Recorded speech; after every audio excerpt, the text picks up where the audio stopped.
mean when it does that, because it's like, okay, here you go, and you're like, I can't do this. But then once again, it just comes down to not quitting.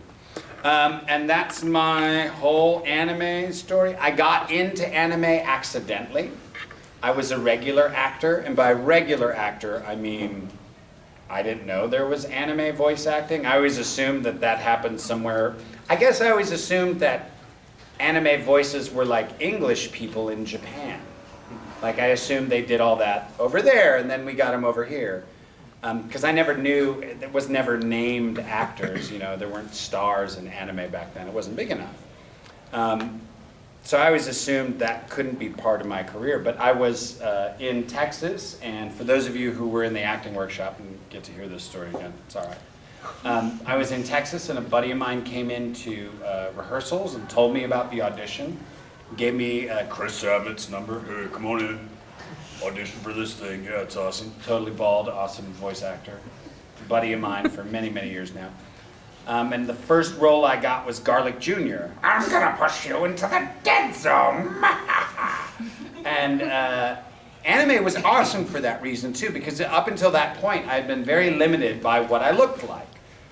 I had to play, and let's face it, when you're anywhere from 17 to 28, unless you have really, really good writers, which there are some really, really good writers out there for young people, but in general, most of the stuff you audition for when you're a young person is not very interesting. You know, it's a lot of like brooding characters, or characters who are in love, or characters who are, you know, really like burgers, or whatever it is you're auditioning for, is not really that interesting. So suddenly I was in a room and they were like, do you think you could do this short blue alien? And I was like, oh yeah, I can do that. You know, so it just allowed me as an actor to sort of explode into all these different characters, which is what we had done as children all the time anyway. We did puppet shows and charades and made our own movies, and we're always doing voices as children. But so voice acting was something I didn't expect to get into, and then suddenly I was in it. And it has, and I remember thinking that this wasn't a real, when I started doing the DBZ voice acting, it was so rinky-dink at the beginning. I didn't think it was real, like, well, I did that. I don't know if I'm really gonna get paid. It seems like these dudes don't know what they're doing. And then to have it turn out to be like and it was a bit, like going to the audition that day was terrible. Like I'd had one of those days where the bank account was overdrawn, and I got in a fight with the girl, and I was angry, and my car got a flat tire on the way to the audition, and I remember I was on the side of the road changing the tire. Stupid anime Dragon Ball thing. I don't need to audition for that. I'm better than that, and this is stupid. And I kind of heard like a voice like, Chuck, it was Vic Mignogna's voice. He was calling to me from the future. He knew we'd be working together later, so he was like, Chuck, go to the audition. And I was like, okay. That's a pretty good Vic. That's a good Vic. That's not bad. Which is also my Todd Habercorn. Okay. I can't do impressions. Like, I always joke. I always say that people say like, what role would you like to have had if you could have had any role? And I always say Edward Elric. That would be awesome, but I would have ruined that show, the whole brother. Yeah, you know. What do you mean short? You know, it never would have worked.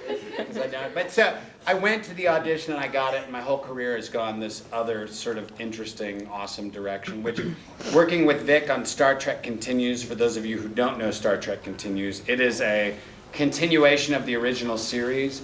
It stars Vic as Kirk, Todd Habercorn as Spock, myself as McCoy, Chris Doohan, son of James Doohan, the original Scotty, as Scotty. Michelle Specht, Vic's girl, is Dr. McKenna. They introduce the ship's counselor, but it takes place right when Star Trek ends, the series, and covers all the missions up to the first movie. So it covers the whole 5-year mission that they only did 3 years of it. So, you know, and through that I got to meet one of my heroes, Grant Imahara from Mythbusters, who is now on the show with me and is a friend of mine. So I was like the first day on set with him, you know, like someone walks in and they're sitting right there in that chair, and you're like,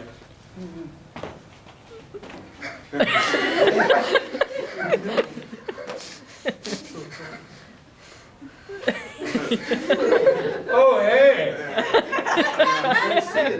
And you try to be cool, and you're like, yeah, so what was it like making R2-D2? And Grant would tell us stories. So, from that one moment on the side of the road where I almost didn't do the audition to everything else that's happened after it, including my fiancée, having her in my life, it's been kind of amazing. So you get to those moments, always trust your instinct. There's a bunch of new science going on, and I'll only go into science stuff for a little bit.